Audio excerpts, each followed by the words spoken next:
ഹരിയാനയിൽ കോൺഗ്രസ് തോറ്റതല്ല തോൽപ്പിച്ചതാണ്. അവിടെ നടന്നത് വലിയ ഗൂഢാലോചനയാണെന്ന് ഇപ്പോൾ തെളിഞ്ഞിരിക്കുകയാണ്.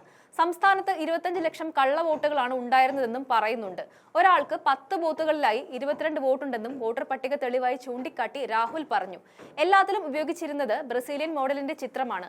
ബ്രസീലിയൻ മോഡലിന് ഹരിയാന ഇലക്ഷനിൽ എന്ത് കാര്യമാണുള്ളത് എന്ന് ചോദിച്ച രാഹുൽ ഗാന്ധി മാത്യൂസ് ഫെററോ എന്ന പേരുള്ള ബ്രസീലിയൻ യുവതിയുടെ ഫോട്ടോയും പുറത്തുവിട്ടു കഴിഞ്ഞു. ബീഹാർ നിയമസഭാ തെരഞ്ഞെടുപ്പിന്റെ 1ാം ഘട്ട വോട്ടിംഗ് നടക്കാനിരിക്കെയാണ് വോട്ട് കൊള്ള ആരോപണത്തിൽ ആറ്റം ബോംബിന് പിന്നാലെ എച്ച് ഫയൽസ് എന്ന പേരിൽ ഹൈഡ്രജൻ ബോംബും രാഹുൽ പൊട്ടിച്ചിരിക്കുന്നത്. ഒരു വോട്ടർ ഐഡിയിൽ ഒരാൾക്ക് ഒരു മണ്ഡലത്തിൽ മാത്രം 100 വോട്ടുകളാണുള്ളത്. ഒരേ ഫോട്ടോ ഉപയോഗിച്ച് 2 പോളിംഗ് ബൂത്തിൽ മാത്രം 223 വോട്ടുകൾ പട്ടികയിൽ ഉൾപ്പെട്ടിട്ടുണ്ടെന്നും രാഹുൽ ചൂണ്ടിക്കാട്ടി കഴിഞ്ഞു. ഹരിയാനയിൽ ആകെ 2 കോടി വോട്ടർമാരാണുള്ളത്. ഇവിടെ 25 ലക്ഷത്തോളം കള്ളവോട്ടുകൾ ചേർക്കപ്പെട്ടു. അതായത് സംസ്ഥാനത്തെ 8-1 കള്ളവോട്ടാണെന്നും രാഹുൽ തെളിവുകൾ സഹിതം വ്യക്തമാക്കി കഴിഞ്ഞു. ഇതോടെ ഹരിയാനയിൽ റീപോളിംഗ് എന്ന ആവശ്യം കൂടി ശക്തമാവുകയാണ്. തെളിവുകൾ സുപ്രീം കോടതിക്ക് കൈമാറുമെന്നും രാഹുൽ ഗാന്ധി പറഞ്ഞു. ഹരിയാനയിലെ തെരഞ്ഞെടുപ്പ് ഫലം പുറത്തു വന്നതിന് പിന്നാലെ തന്നെ കോൺഗ്രസ് സംശയം ഉന്നയിച്ചതാണ്. ഹരിയാനയിൽ കോൺഗ്രസ് ജയിക്കുമെന്ന് ഉറപ്പു പറഞ്ഞവരിൽ BJP പോലുമുണ്ട്. അത്രമാത്രം അനുകൂലമായ സാഹചര്യത്തിൽ നിന്നുകൊണ്ടാണ് അവിടെ കോൺഗ്രസ് തകർന്നടിഞ്ഞത്. എന്തായാലും തോൽവി അത്ര വേഗം എഴുതി തള്ളില്ലെന്ന് കോൺഗ്രസും പ്രഖ്യാപിച്ചിരുന്നു.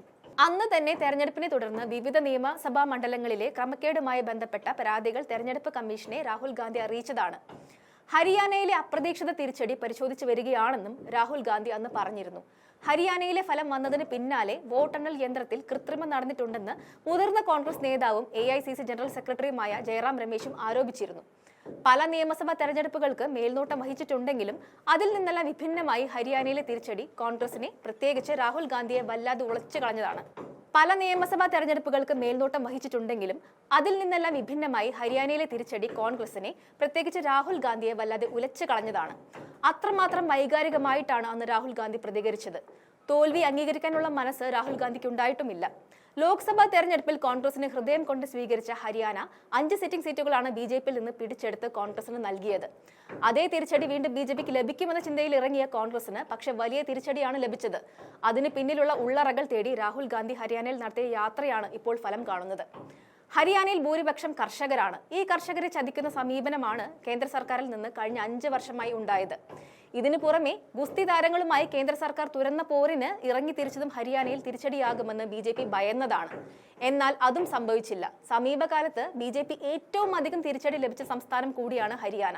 ലോക്സഭാ തെരഞ്ഞെടുപ്പിൽ ഹരിയാനയിൽ 5 സിറ്റിംഗ് സീറ്റുകളാണ് BJPയെ കൈവിട്ടത്.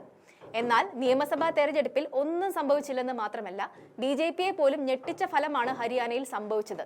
ഇതിന് പിന്നാലെയാണ് കോൺഗ്രസ് അട്ടിമറി സാധ്യതകളിലേക്ക് വിരൽ ചൂണ്ടിയത്.